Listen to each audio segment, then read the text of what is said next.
Assalamualaikum warahmatullahi wabarakatuh. Perkenalkan, nama saya Laila Adimastuti, perwakilan dari kelompok 10 dan anggota kelompok saya yaitu Cindi Yogi Novia, Hukamanilam, dan M. Amar Ma'ruf. Di sini kami kelompok 10 akan membahas tentang jaminan resi gudang. Terima kasih, selamat menonton. Assalamualaikum warahmatullahi wabarakatuh. Saya Cindi Yogi Novia. Di sini saya akan memaparkan materi tentang pengertian jaminan resi gudang. Pengertian hukum jaminan secara umum dapat diartikan sebagai hukum yang mengatur tentang jaminan utang, baik yang berbentuk jaminan kebendaan maupun jaminan perorangan. Jaminan kebendaan diadakan antara pihak kreditor dengan pihak debitur atau antara pihak kreditor dengan pihak ketiga yang menjamin dipenuhinya kewajiban-kewajiban debitur. Sedangkan jaminan perorangan adalah suatu perjanjian antara seorang kreditor dengan orang ketiga yang menjamin dipenuhinya kewajiban-kewajiban debitur. Perjanjian jaminan perorangan bahkan dapat diadakan tanpa sepengetahuan debitur tersebut. Ada 5 lembaga jaminan, yaitu fidusia, gadai, hipotik, hak tanggungan, dan hak jaminan sistem resi gudang.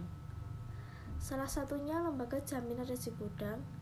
Adapun pengertiannya yaitu lembaga jaminan resi gudang adalah hak jaminan yang dibebankan pada resi gudang untuk pelunasan utang yang memberikan kedudukan untuk diutamakan bagi penerima hak jaminan terhadap kreditor yang lain, sebagaimana diatur pada Undang-Undang Nomor 9 Tahun 2006 sebagaimana telah diubah dengan Undang-Undang Nomor 9 Tahun 2011 tentang sistem resi gudang. Adapun sejumlah lembaga-lembaga penting yang terlibat dalam sistem resi gudang di antara lain yaitu 1. Badan pengawas, yang kedua pengelola gudang, yang ketiga lembaga penilaian kesesuaian, dan yang keempat pusat registrasi. Baik, di sini saya Hukamanilam Cahya akan melanjutkan pemaparan materi dari rekan saya yang akan menjelaskan materi tentang pembebanan hak jaminan resi gudang. Resi gudang adalah dokumen bukti kepemilikan atas barang yang disimpan di gudang yang diterbitkan oleh pengelola gudang. Karakter barang menurut Undang-Undang Resi Gudang adalah setiap benda bergerak yang dapat disimpan dalam jangka waktu tertentu dan diperdagangkan secara umum. Yang berarti tidak setiap barang dapat disimpan di gudang, karena ada batasan disimpan dalam jangka waktu tertentu, dan sebagai objek perdagangan umum, seperti tembakau, kopi, dan lain sebagainya. Kegiatan yang berkaitan dengan penerbitan, pengalian, penjaminan, dan penyelesaian transaksi resi gudang, termasuk dalam sistem resi gudang. Resi gudang dibebani dengan hak jaminan atas resi gudang. Untuk selanjutnya disebut hak jaminan.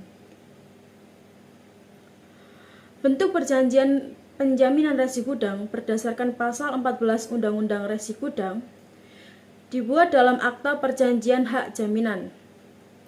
Adapun tujuannya adalah untuk melindungi dan memberikan kekuatan hukum bagi para pihak dan dapat digunakan sebagai alat bukti yang sempurna dalam penyelesaian sengketa.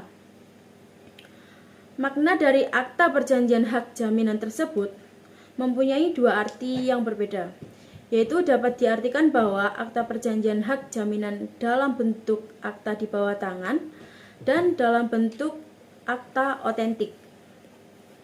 Akan tetapi, jika mengacu pada penjelasan pasal 14 Undang-Undang Resi Gudang, terdapat kata-kata sebagai alat bukti yang sempurna, yang dapat diartikan bahwa perjanjian hak jaminan atas resi gudang dalam bentuk otentik sebagaimana diatur pada pasal 1868 BW bahwa akta otentik adalah akta yang di dalam bentuk yang ditentukan oleh undang-undang, dibuat oleh atau di hadapan pegawai-pegawai umum yang berkuasa untuk itu di tempat di mana akta dibuatnya. Pejabat yang berwenang untuk membuat akta otentik yaitu notaris. Baik, untuk materi selanjutnya yaitu hukum yang mengatur tentang hak jaminan resi gudang. Hak jaminan atas resi gudang yaitu Undang-Undang Nomor 9 Tahun 2006 tentang Sistem Resi Gudang adalah hak jaminan yang dibebankan pada resi gudang untuk pelunasan utang yang memberikan kedudukan untuk diutamakan bagi penerima hak jaminan terhadap kreditor, pasal 1 ayat 9. Dilihat dari subjek-subjek yang terlibat di dalam transaksi awal resi gudang ini, setidaknya ada dua pilihan. Yang pertama, pemilik barang. Dia adalah orang atau individu atau korporasi yang menyimpan barangnya dalam jangka waktu tertentu.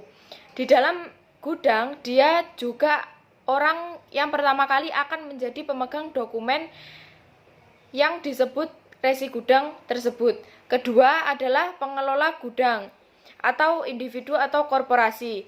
Tentu tidak semua orang memiliki gudang dapat begitu saja menerbitkan resi gudang yang layak digunakan sebagai instrumen keuangan atau pembiayaan. Hanya pengelola yang sudah mendapatkan izin atau persetujuan dari Badan Pengawas Sistem Resi Gudang yang boleh menerbitkannya. Badan ini sekarang diberi nama Badan Pengawas Perdagangan Berjangka Komoditi atau BAPEPDI, yaitu suatu badan di bawah Menteri Perdagangan.